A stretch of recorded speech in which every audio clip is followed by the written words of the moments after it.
Hey YouTube friends, this is a short video. I just wanted to share with you something that we have back here. I came over here this morning and kind of smell, that different aroma in the food forest. I was like, something is blooming. That's one of the signs you get all the time, just to smell of certain things. And we come back here, the flowers is midday enough, so the flowers are starting to close. But guess what this is? Look at it guys, beautiful shrub. This is Grumichama, that is also called what, the Brazilian cherry.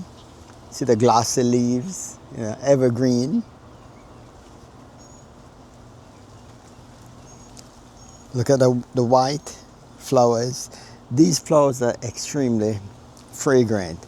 They probably could be eaten, I don't know, but why we want to eat them if we're gonna actually get some fruits? And the fruits of this is so good. Some people say it actually have a similar taste to, like it's a mix between like a cherry and a java de caba. Yep.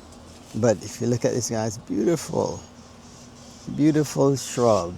Yeah. Every year we do get a lot of flowers, but last year we got quite a few fruits. The year before that it bloomed a lot, but not much fruits came. So we are hoping. I'm surprised it's even blooming this time of the year, because normally it would have put on bloom like a month ago.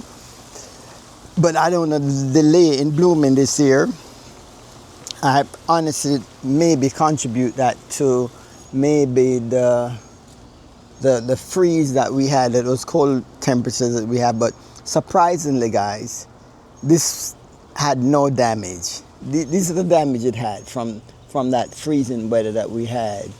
You see the leaves there? That's all the damage we have. No dead branches, no nothing. So the Grumichama, Brazilian cherry is one of those. I could probably add some more to the food forest, like probably try and take cuttings, or do some ear layering and see if that works. If any of you ever tried doing the ear layering with Grumichama, let me know, cause probably I could do that. It's an evergreen, and I say tolerated our freezing temperatures that we had here the other day. So we went down to some serious cold weather. As I said, this was one of the coldest winter we have experienced here in Florida. But look at the leaves, those glossy, look at the glossy, beautiful leaves, beautiful, yeah. So most time this tree or shrub grow about this size. This is going on my year 5 that I have this tree right here.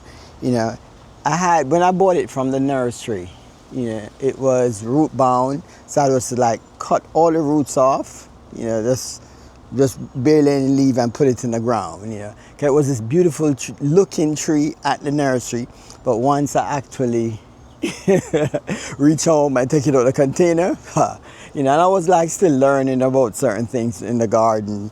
That will never happen now, where the tree look good, but when you go home you realize it's all root bound.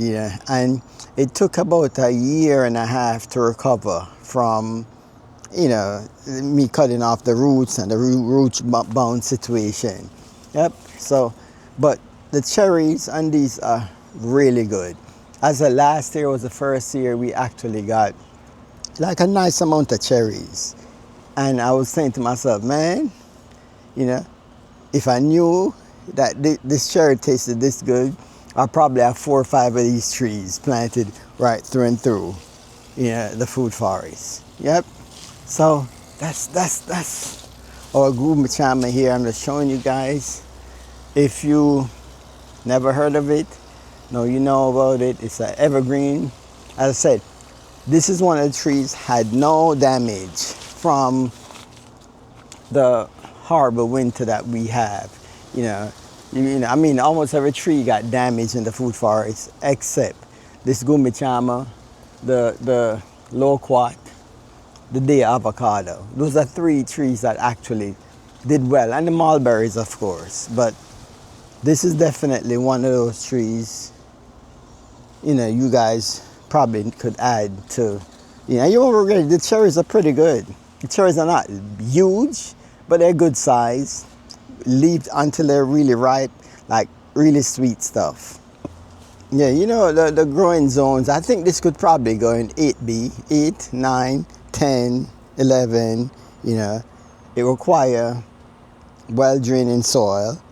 And it for some reason, when it's extremely hot and we don't get no rain, this tree look like it's always on its last, but it never die or nothing. It just keep coming back and looking beautiful right through, you know. So it's, again, it could tolerate some frost. And I'm saying, if you plan to add a extra tree to your food forest, you go to the nursery, you see a Grumichama, pick it up, add it to your food forest. I'm telling you, you won't regret it.